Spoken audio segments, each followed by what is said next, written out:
Do PPS, deputado Rubens Bueno, o senhor tem até 3 minutos. Senhor presidente, rumo ao desastre?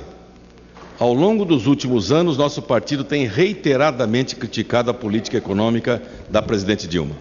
Já falamos aqui sobre a contabilidade criativa, a depreciação do real, a falta de transparência nas contas públicas, o déficit recorde da balança comercial, a alta da inflação e os 24 bilhões concedidos pelo BNDES aos empresários amigos da rainha.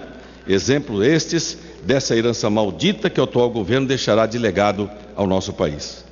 O Brasil, nas últimas semanas, foi criticado em pelo menos 5 relatórios dos mais importantes organismos internacionais.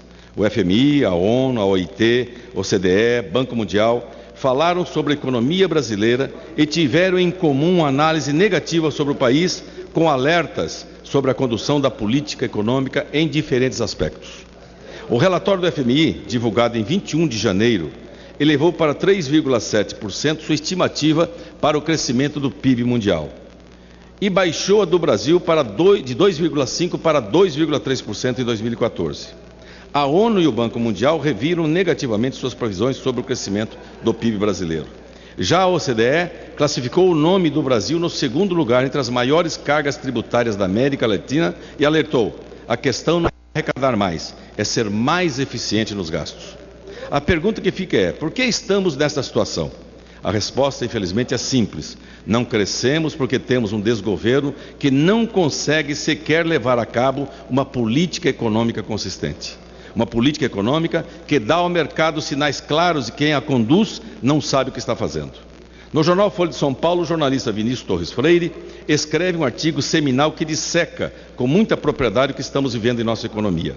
Ele cita a queda na produção da indústria, a alta nos custos, o relativo fechamento do país ao comércio, devido à política de remendos protecionistas, o aumento dos subsídios diretos e indiretos, entre outras mazelas.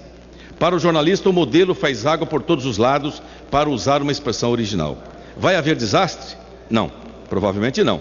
Mas agora é essa a nossa medida de sucesso? Não haver desastre? Infelizmente, para a sociedade brasileira, a resposta a essa pergunta é sim. O governo está satisfeito em fazer os remendos necessários para evitar o desastre, que seria fatal para as pretensões eleitorais da presidente. O país fica então à mercê dos interesses eleitoreiros de um governo condenado ao fracasso na condução da economia.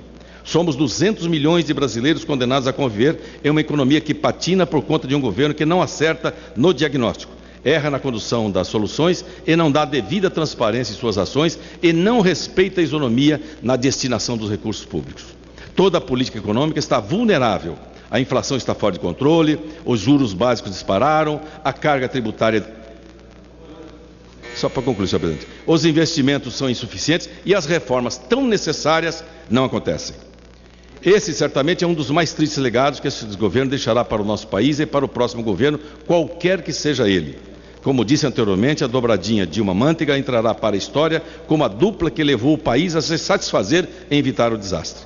O governo Dilma deverá alcançar a pior média de crescimento dos últimos 20 anos. Deveremos ter um crescimento médio em torno de 2%. Esse crescimento medíocre é muito pouco para o país como o nosso potencial e principalmente diante das enormes necessidades do povo brasileiro.